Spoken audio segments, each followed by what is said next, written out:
Welcome to All Things Work. I'm your host, Ann Sparacco. Today we're exploring SHRM's hot off the presses 2025 State of the Workplace Report, a data-driven review of HR's performance, priorities, and challenges over the last year.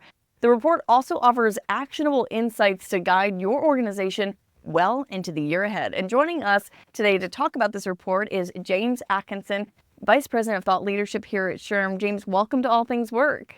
Hello, and thank you for having me. We're excited to have you, and we're excited to really dig into this research because this was a very big report by you and your team. So before we dig into the research, I would love to talk about what you and your team do with SHRM to provide all of these research reports, such as the State of the Workplace Report. Yeah, absolutely. So I oversee our thought leadership team here, and what that means is I have a great group of people who are doing research across a range of topics related to work, worker, and the workplace.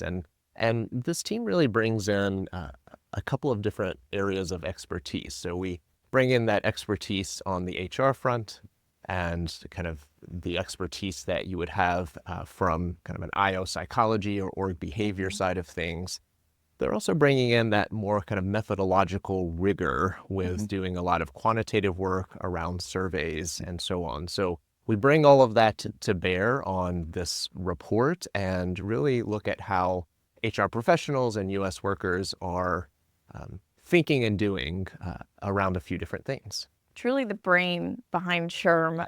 I always say every time I talk to you and your team, I always feel smarter and feel like I don't know enough because I want to learn more. Every time I talk to you and your team, you guys are a really wonderful part of SHRM and a great resource.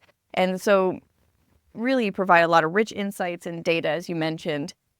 So could you explain why the State of the Workplace Report is such an invaluable tool for organizations and what critical questions it really aimed to answer this time? Absolutely. I do think the report is very valuable for HR professionals, especially as we're managing through a period of change and kind of change in workplace dynamics. It can be a resource for understanding how HR is doing, as well as what are some of the priorities that could be focused on for the remainder year. So we really dug into about 4 different questions here. The first one is a retrospective of, how did HR perform in 2024? What were some of the kind of areas of priority? What were some of the areas where they were very effective, and how were they going against that priority?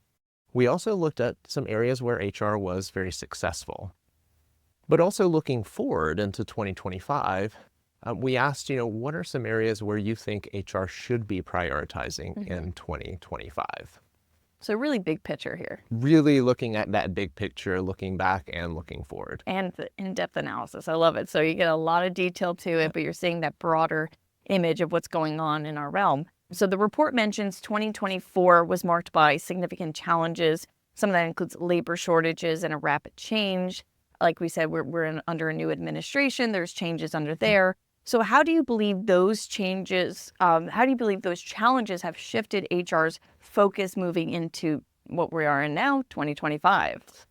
Yeah, so, you mentioned the challenges themselves and the idea that we are in a state of persistent labor shortages, for example. And really, that means that it's really hard to find the right talent and develop the right talent and retain the right talent at your organization. We're also in a period of rapid change, a lot of that driven by technological changes such as AI. And so that means we're having to upskill and reskill employees at an exceptionally quick pace. So kind of with all of that as a background, one of the things that we're seeing as we shift into 2025 is even though we've had this kind of persistent labor shortage, we're seeing a bit of a cooling off of the labor market. And so our research is showing there's a little bit of a shift or a desired shift from focusing externally and bringing in all of the talent through recruiting to maybe more of an internal focus around developing that talent internally, engaging and working to retain that talent. Right. Yeah, I think that's so important. Not ignoring what you already have, utilizing that power and that beautiful talent that you have, because there's a lot of great talent. within organizations already. That's why they were there. Exactly. Exactly. So that's Yeah. great to know. So as you mentioned, the report really addresses key issues such as recruiting, employee experience, leadership and manager development, labor and employee relations, employee engagement such as total rewards, and of course, HR technology. Big topic this year as well. So let's start off with recruiting. Yeah. I know we talked about developing internal talent, but let's talk about the recruiting part. So according to the report, 75% of organizations struggled to fill those full-time roles in 2024. That's not a small number, 75%. So what would you say are the reasons behind this specific challenge? When we looked at that, the biggest priority for 2024 was recruiting. And it, it has been a huge priority across the last several years, Right. going back to what I was saying earlier, just around those labor shortages that we're seeing. And what I mean by that is that, there are simply kind of more job openings out there than there are people who are looking for work and able to fill those jobs. And even if we could match everyone perfectly, we would still have jobs that aren't being filled. But the challenge is that we can't match everyone perfectly, right? There's, we talked about this ongoing and rapid pace of change of skills, and that just means different organizations are really struggling to find the right talent with the right skill set to bring into their organization. So recruiting right now has been a challenge and will continue to be a challenge moving forward. And you talked about upskilling, reskilling a little bit, but what are some other innovative strategies HR departments can really take or adopt in 2025 to overcome these persistent recruitment challenges? Because like you said, it's very complex, but there might be a few solutions to help ease the pain a little bit, I guess.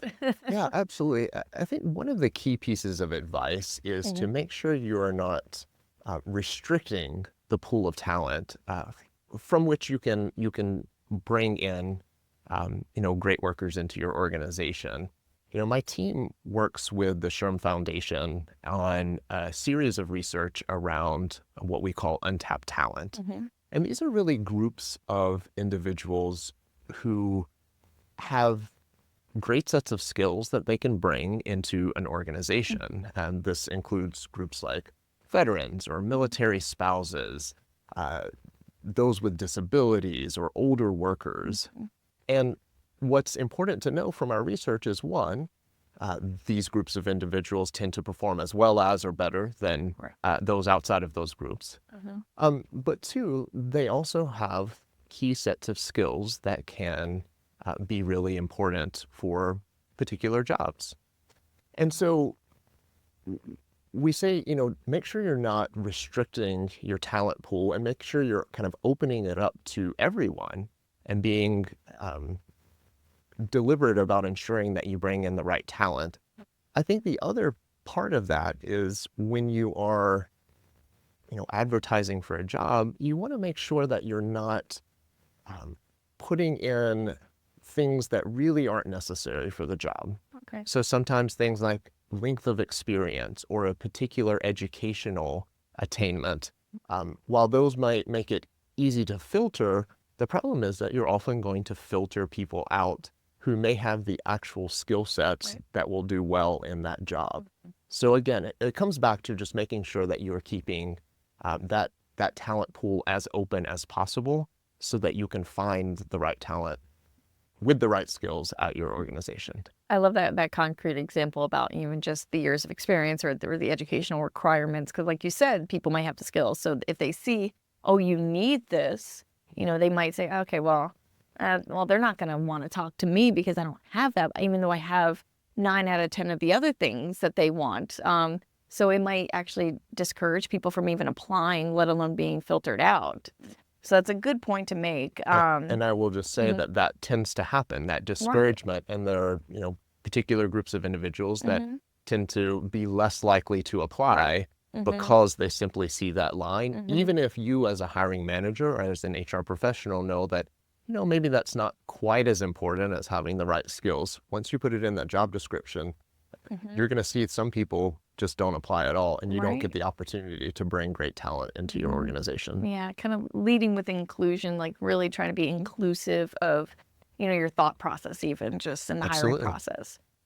So I would love to switch over to employee experience, and it was another key priority in 2024, with many organizations and HR professionals recognizing um, that team collaboration needed a lot of improvement, right? So what concrete steps can organizations take to enhance these aspects of employee experience in 2025? Yeah, absolutely. So as you noted, employee experience, it was kind of the second biggest priority as we look back on Hmm. 2024, um, as identified by our HR professionals within the research. And we know from some broader research that we've done that there's a few different things that really help to drive employee experience, whether that is kind of collaboration within the teams, Hmm. it's fairness Hmm. in your work experience, it is things like being rewarded and recognized for Right. good work. And so all of these things help to drive that employee experience. I think one key thing as we look into 2025 on what will be helpful is one, make sure that you really understand where your employees are Hmm. and what it is that they both need and or want in order to be successful at your organization. I know that a lot of organizations do an annual engagement survey, Right. which is great, and it's Hmm. a great way to have a baseline to benchmark against things that you're doing year over year. But the reality in those annual engagement surveys is between the time you collect the data and you share the results, there might be a few months. Right. And between the time you share the results and you actually do something about it, might be another few months. So in that entire time, you are, if there is a problem, it is compounding over that time. Yeah. So I'd encourage organizations to make sure that you are keeping a pulse more regularly than that Hmm. annual engagement survey. So whether Right. that is a pulse survey, whether that's focus groups, Hmm. whether that's you have a culture council of some sort Hmm. that just kind of brings up issues as they're arising. So Right. that's a key thing, is kind of know where your employees are. Hmm. The second thing I would note is make sure that you are engaging your managers and your leaders in that process, right? These are the individuals that, one, will help you identify issues Hmm. as they come to the surface, but two, they're also going to be the ones that help you solve the problems, because most Yeah. problems are local problems, not Hmm.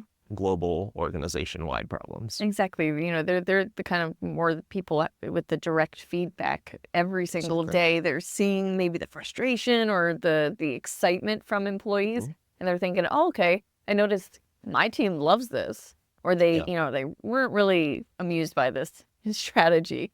So that's really great. I was going to ask about that too. So I'm glad you brought that up. So we talked about manager leadership roles.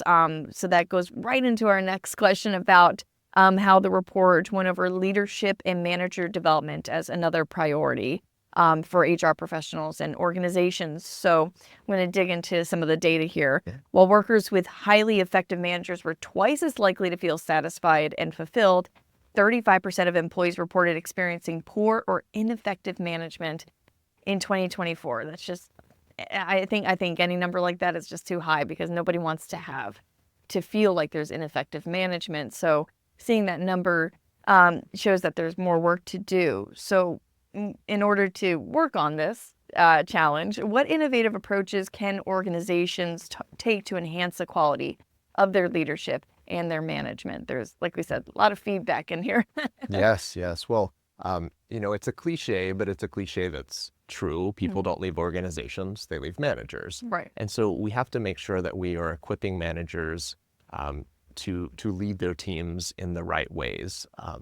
We have a companion piece of research that came out at the same time as the State of the Workplace, called our CHRO Priorities and Perspectives report. And, Hmm. and that report really focuses in on the heads of HR and what they're thinking about in terms of Right. their priorities for Hmm. 2025. Leadership and manager development came in at number one.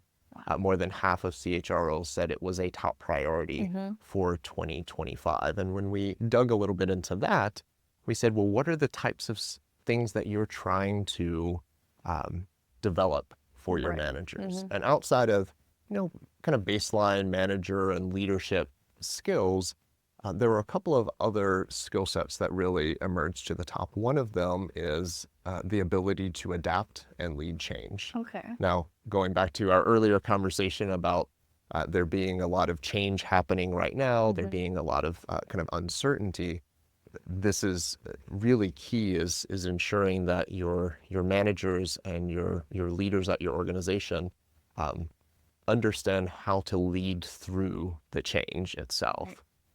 I think the second thing that was noted within that report was around developing more empathy and soft skills. I've also heard others call them power skills, because they're not necessarily soft, they're very effective in how you actually lead. But I think it's important to ensure as a manager that you know what is going on with your team. You understand what their needs are. And those are needs that have to be met in order for them to be productive at your organization, right? It's not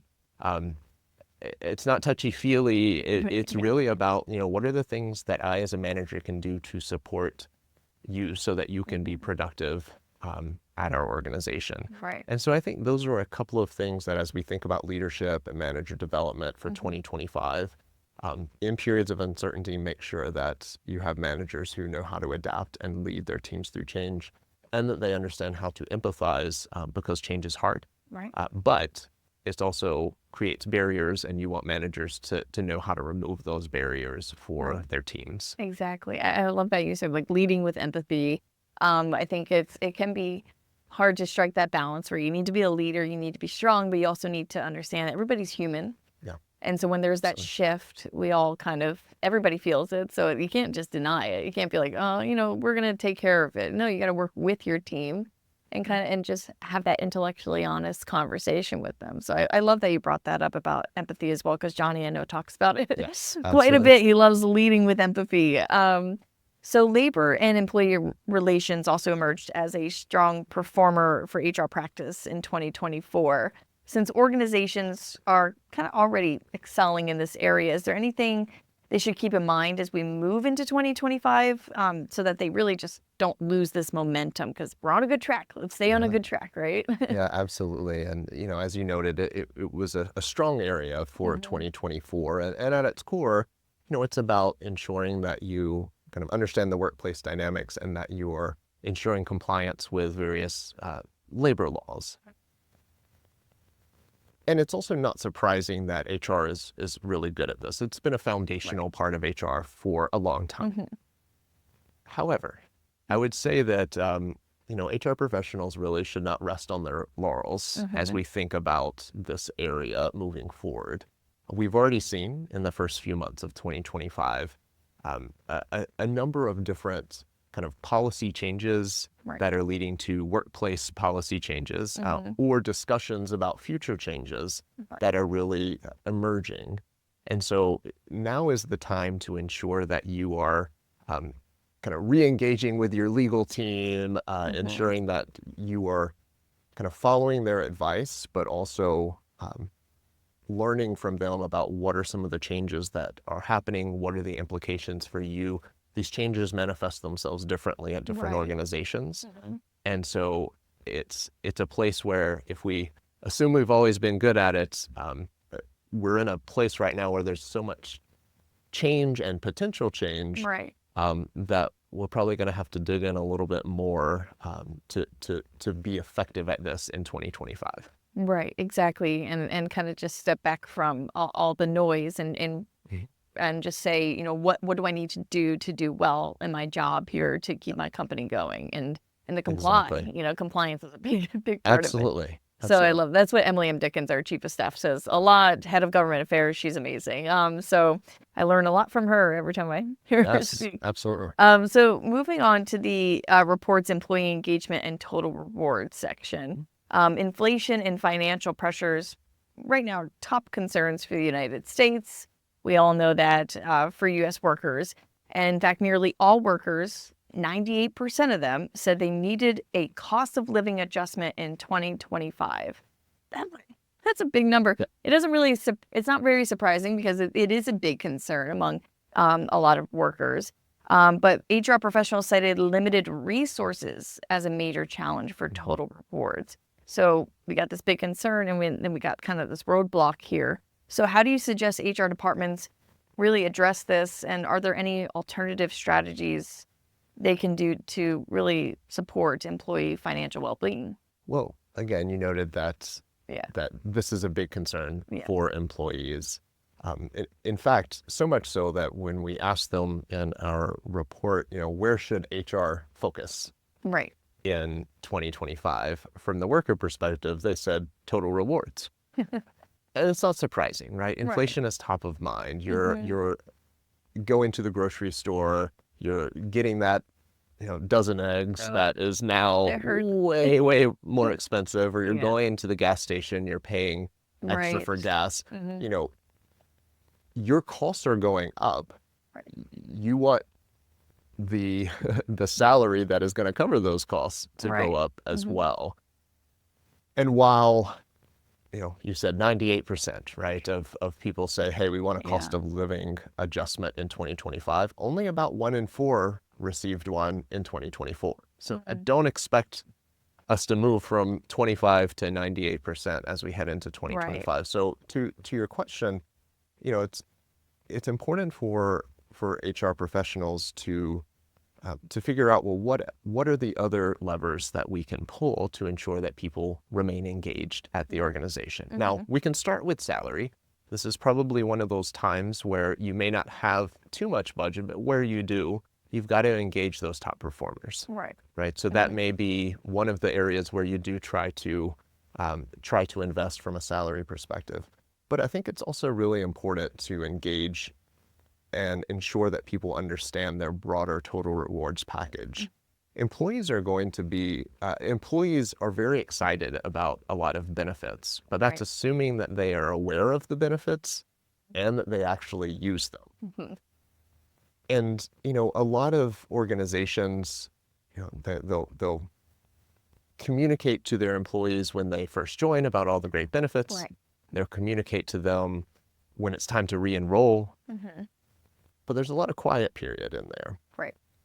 And so one of the ways to, one of the levers to pull is to ensure that you have a broad communications plan around your total rewards, including all of your benefits. So making sure that you are consistently talking about them throughout the year at key touch points to make sure that you're providing a range of materials and different channels that people understand. I think it's also important to engage your benefits partners, right? These are folks who have the ability to come in and train on particular benefits and provide materials to your organization.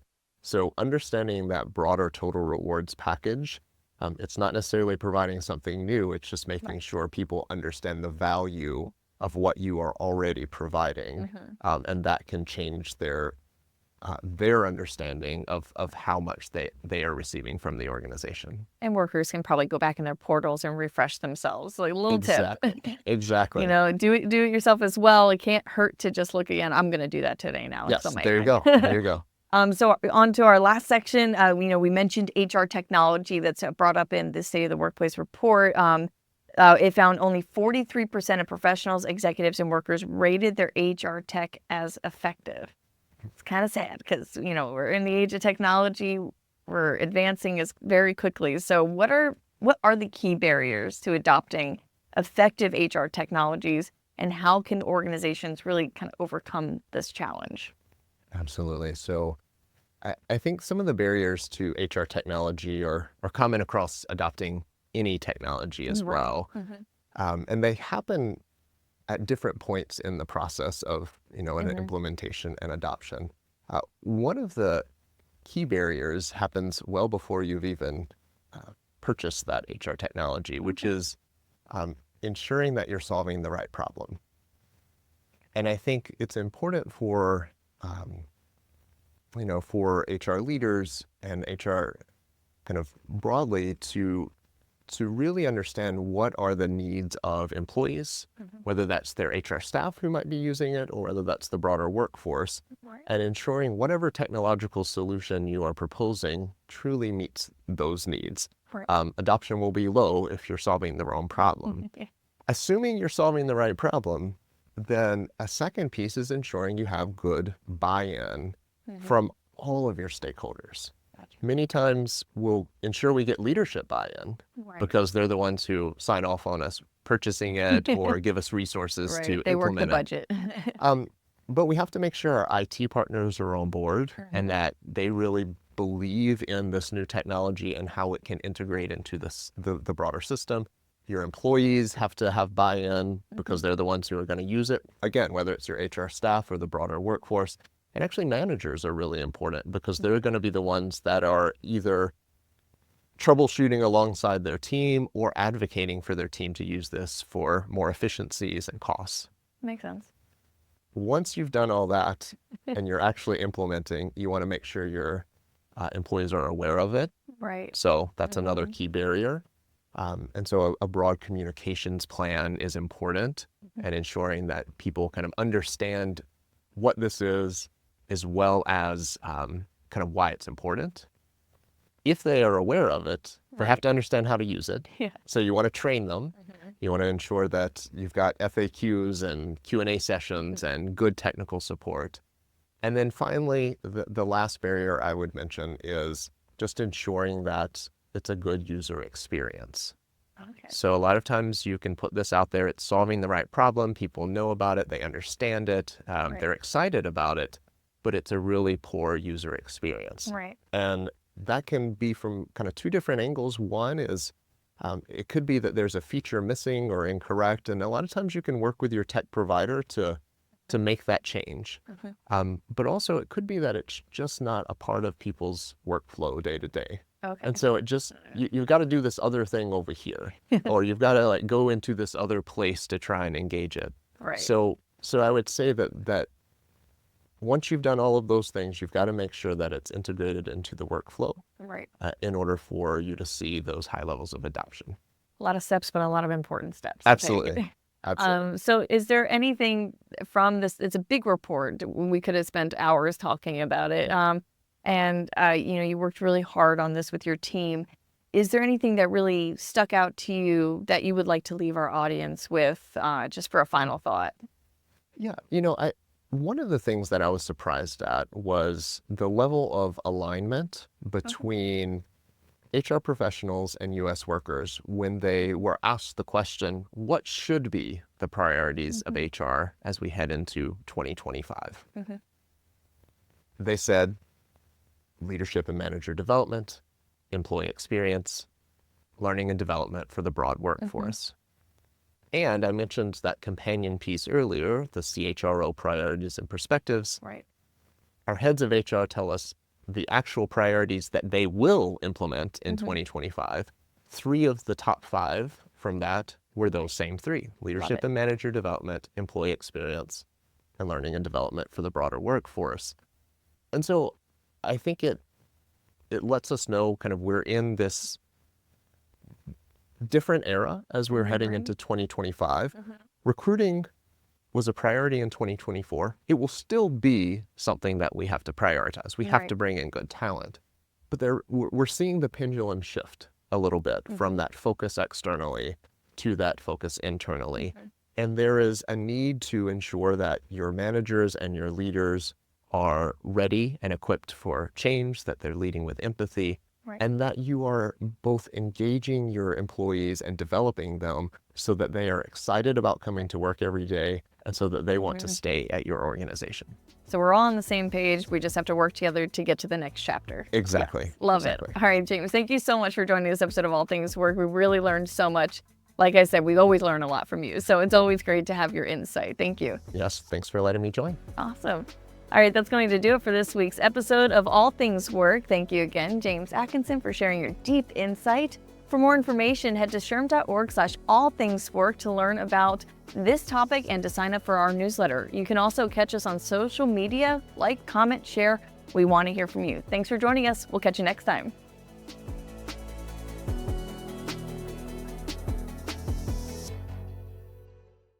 SHRM.